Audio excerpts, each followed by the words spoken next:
Please put your hands together for Swaminathan Aiyar.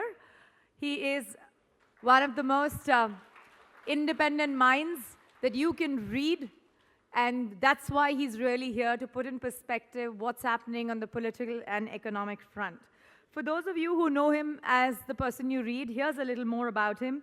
He's a graduate from St. Stephen's College in Delhi and went to Oxford to study. He's currently the consulting editor with the Economic Times and a research scholar at the Cato Institute.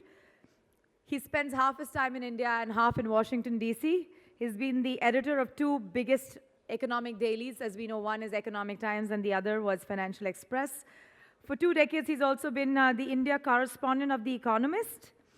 He is best known for his popular column, Swaminomics. So for some Swanomics this afternoon, please welcome on stage, Swami Aiyar.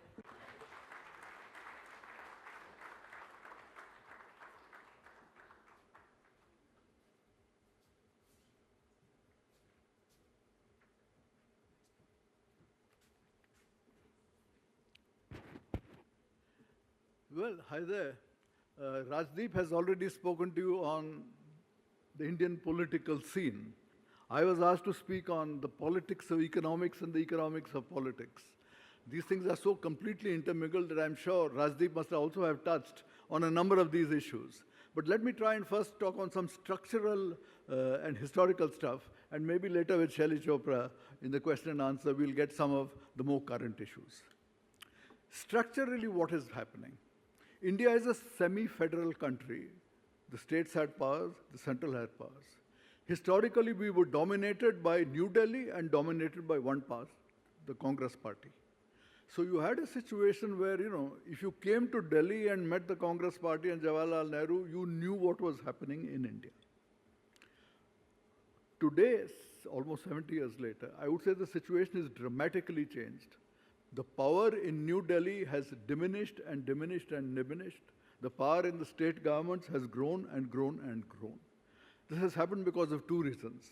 First, finance commissions have consistently increased the amount of devolution of the tax funds from New Delhi to the state governments. The result, secondly, the economic liberalization ended the license permit Raj. Earlier, the center decided which industry will come up, where and how much capacity. With the end of that license permit Raj, every state is able to attract investment through its own efforts and through its own tax incentives or its own chief ministers. The net result, I don't know how many of you know this, if you take the totality of government spending today, 62% of all government spending is by state governments, only 38% is by the center. So if you want to influence government or say, how do I go about changing the pattern of investment? If you spend all your time in Delhi, you are missing the point. The power is steadily dissipating to the state governments. That is where the action is. And I think that has been taken one step further by GST. Till now, at least, the central government had the right to put excise duty and so on. Now, even that has been devolved to a GST council. It is the GST council which henceforth will decide what are the rates of GST. The budget of Mr. Jaitley is going to become more and more boring. He will have very few things to offer because there is very little that he can say on the tax side. On the direct tax side, he has already said he's going to try to bring his direct tax gradually down to 25 in stages.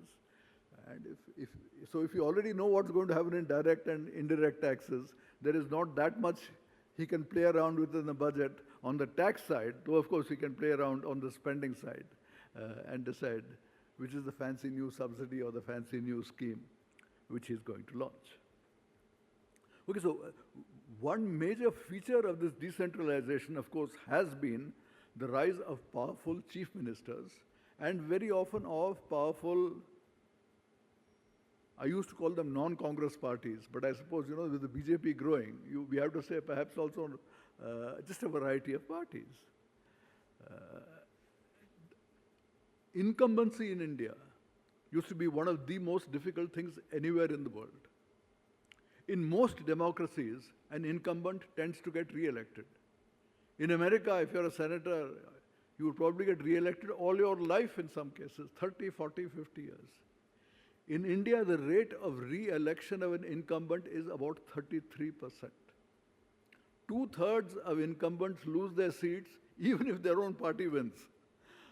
So the rate of guys dropping out is phenomenal. What has been the implications of this? On the one hand, I think what it shows is that the quality of governance is very poor.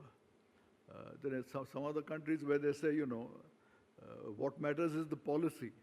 Here they say what matters is the individual. Can he push things for my community, for my particular group, for that particular group? Can he get things? Can he fix things? And if he's unable to do that, you get this huge amount of guys who are getting out of office. This, I think, has resulted in growing corruption and growing misgovernance over the years. I once heard somebody say that, when you get election money, this election money is not just to fight the election, but to tide you over for the next 5 years if you lose the election.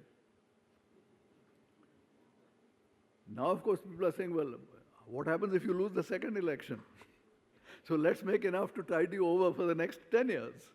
And of course, by now, in some cases, it's getting to 10 generations rather than 10 years. But there is this concept of politics as a business, where you have to get your pension in those particular 5 years and make that particular thing. And this, I think, had been responsible for the gradual deterioration of public morality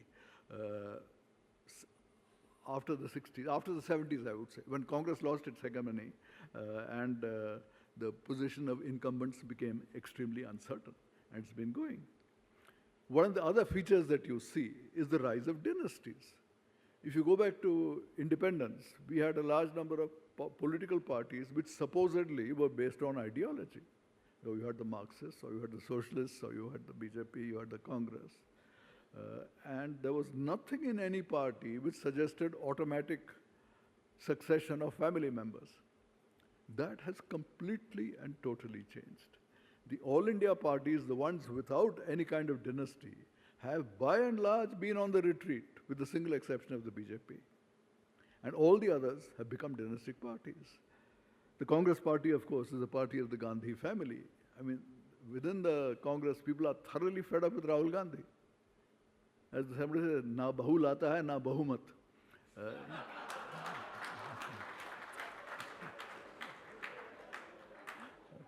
But even though they are fed up with him, there's nothing they can do about it, because he is the party. There's Sonia and there's him, and there is nowhere else to go to. Similarly, I mean, there used to be a thing called the Janta Party, which Vishwanath Pratap Singh started. And what happened? In UP, it became the family party Mulayam Singh Yadav. In Bihar, it became the family party of Lalu Yadav. In Karnataka, it became the family party of Deve Gowda. And everywhere else, it disappeared. So everywhere, whether it was Congress or non-Congress, we went toward these dynasties. So you got to the stage where, in a sense, politics became, I mean, everywhere in the world, in every democracy, there is a close link between business, money, and politics. I think it was Richard Nixon's Attorney General who said money is mother's milk to politics. So, sucking at the public nibble is not an Indian speciality. It has been done the world over in America and everywhere else. But out here, it's become kind of family business and being inherited. I mean, in every single corporation, as they say, everybody can aspire to rise, but the top position is reserved for the family member. Political parties are the same thing. You can aspire to rise, but the top position is reserved for the family member. And if you try to oust them, you yourself will be ousted. So you have to be careful as to what you do. The fact that there was a time when people had other professions. So if you lost an election, there were alternative sources of income. Now it has come to a stage where politics itself is a source of income, itself is a business, and as some people would say, has become the biggest business in India. You see the total turnover, the total amount spent, and the total amount made. I think the lid on this was lifted by Mr. Gopinath Munde of the BJP shortly before he died. In the last election, he said, I don't care what anybody knows, anybody says, and I don't care what the election commission limits are, but I personally spent 9 crores on my election in Everest. And if you multiply that by 2 or 3 for each constituency and across the country, This is a country where absolutely massive sums are spent. They are spent most of all by parties like the Congress Party. The reason is that the Congress Party no longer has any cadres. The BJP has some cadres at least. There are some ideologues to work. The CPM has cadres on the trade unions and so on. So it has some cadres. Congress has no cadres. Everybody has to be paid. We once had an interview with Rajesh Pilot when he was minister. I said, how much does it cost? And he said, switch off the tape recorder. So we switched off the tape recorder. He says, I have 200 people on my payroll for essential purposes. I cannot reduce this, the irreducible minimum. I have to make enough money to pay 200 people. So he says, you can put on your tape recorder again now. But he says, these are the realities of Indian life. One reason, therefore, is that while many, many things have changed in India, there has been economic liberalization, there has been an acceleration of GDP, but you are not getting a situation where corruption seems to have gone down. Then you got the Anna Hazare movement, which came 2-3 years ago. There was a huge backlash. It led to the rise of the Aam Aadmi Party. I would argue it also led to the rise of Mr. Narendra Modi. 3 years ago, it was not clear that Mr. Modi was going to be leader of the BJP or that he would be able to win elections across. But the emphasis on saying, I am personally uncorrupt, I don't make money, na main khaunga, na khane dunga, this kind of thing has, I think, produced significant change of India without completely changing it. But getting away just from the anti-Anna Hazare movement has been the other thing, that while anti-incumbency is so strong in India, a series of chief ministers managed to get elected again and again and again based on relatively clean governance and attention to development. The most obvious example, of course, I suppose, was Modi as chief minister himself in Gujarat. It happened to Nitish Kumar, Naveen Patnaik in Orissa, Shivraj Chauhan in Madhya Pradesh, Raman Singh here, Manik Sarkar in Tripura, and so on. So suddenly, there was a new way of getting re-elected. The old way was what Digvijay Singh used to call Jod Tod. That in every election, we used to ask, what is the combination of castes, religious groups, occupations that we try to put together and buttress with a number of subsidies and patronage networks? And if you get that particular coalition of interests together, that is how you win elections. And that required money. So it was once said of the Akali Dal that, the strategy is very clear. First 2 years, you have to make $10 billion. Next 2 years, you spend $5 billion on trying to win friends. If you lose the election, at the end of it, you have $5 billion in your kitty. So you're okay. If you win the election, you repeat the dose, adjusting 50% upward for inflation. So I'm saying this for Akalis, but this is a model happening throughout. That, you make a lot of money and then spend a lot of money on cultivating a number of vote banks and a number of patronage networks, and that is the way to get re-elected. The few chief ministers who tried to focus on building roads and development, they did not get re-elected automatically if you go back to the 50s, 60s, 70s. Why did that not happen? It did not happen because in those days, thanks to the overall policies that we had, India was going at only 3.5%. If you're only growing at 3.5%, out of which there is a concentration in a few areas and the savings rate is going up, and the population is growing at 2%, 2.5%, there's hardly any change in living standards. So things were very, very slow, and merely because you built a road here or there, things did not improve. I think the breakthrough that took place was in the 2000s. On the one hand, the country itself began to grow very, very fast. But you also discovered that a chief minister who does purposive development can suddenly produce 9 to 12% economic growth. Nitish Kumar in Bihar did not set out to produce fast growth. He said to Check Lalu, I'm going to produce law and order. And because I don't have electricity, I can't have any industry, but I can build roads. The two things he did was law and order and build roads. And the combination of these two things alone produced 11% growth for 5 years. Now, he was not trying for it. I remember when I looked up the statistics and wrote, Bihar produced 11% growth. Our Times of India correspondent rang up Nitish Kumar the next morning and said, "Aapne dekha hai? Swaminathan Aiyar bolta ki you have, under Nitish, you are doing 11% growth."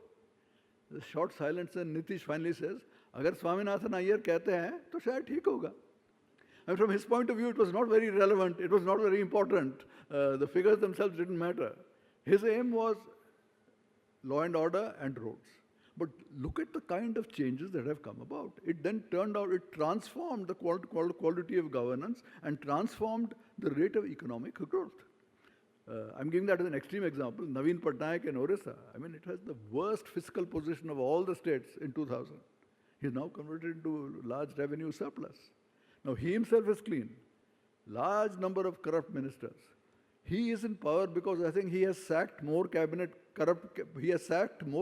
ministers for corruption than any other chief minister in the history of India.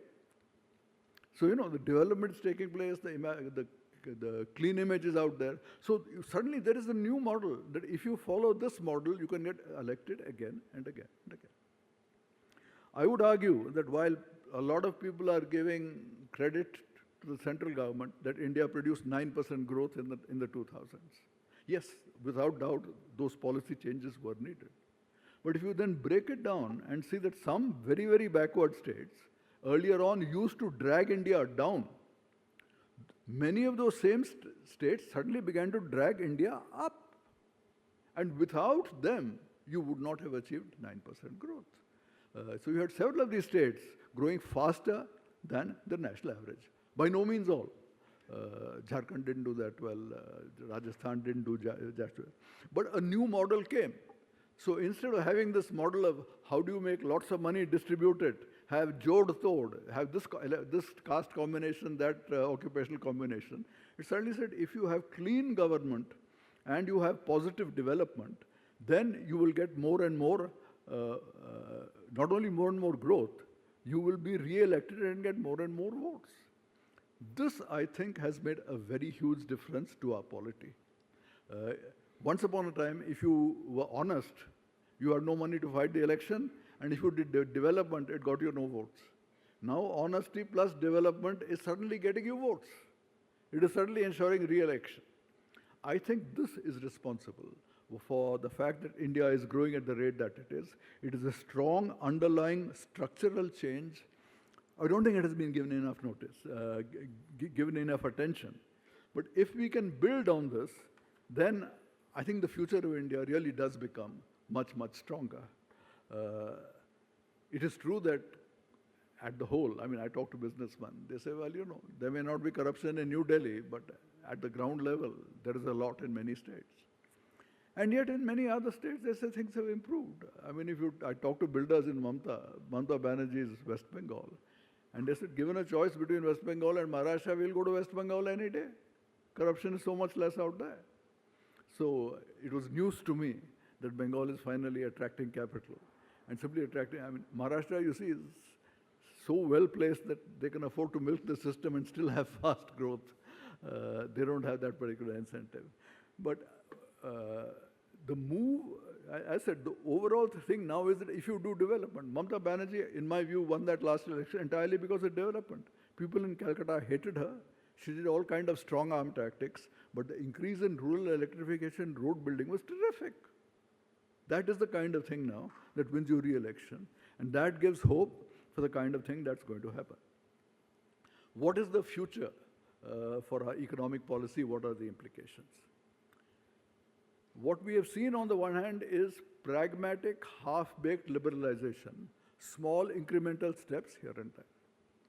There is no Thatcherite, there is no Reagan-style ideology. We have had a very practical change.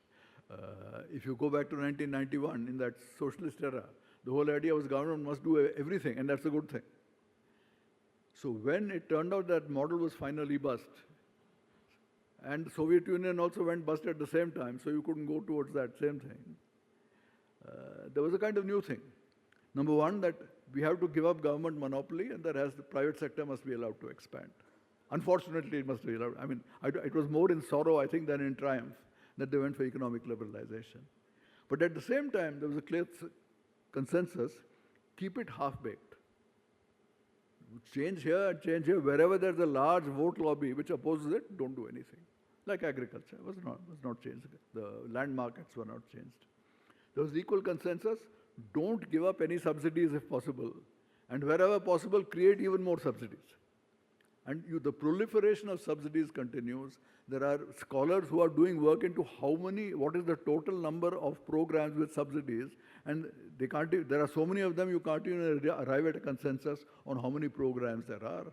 I once read that, in one district, a collector was supposed to be implementing 3,000 programs at the same time.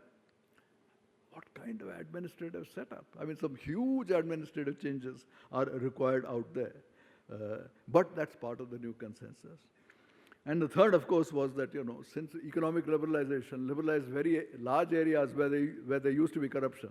I mean, you needed money for a license, you needed money for import license, for foreign exchange allocation, for this, for that. When all that went, they said we have to make money in new ways. And then you got the discretionary coal scam, the telecom scam, all those other scams.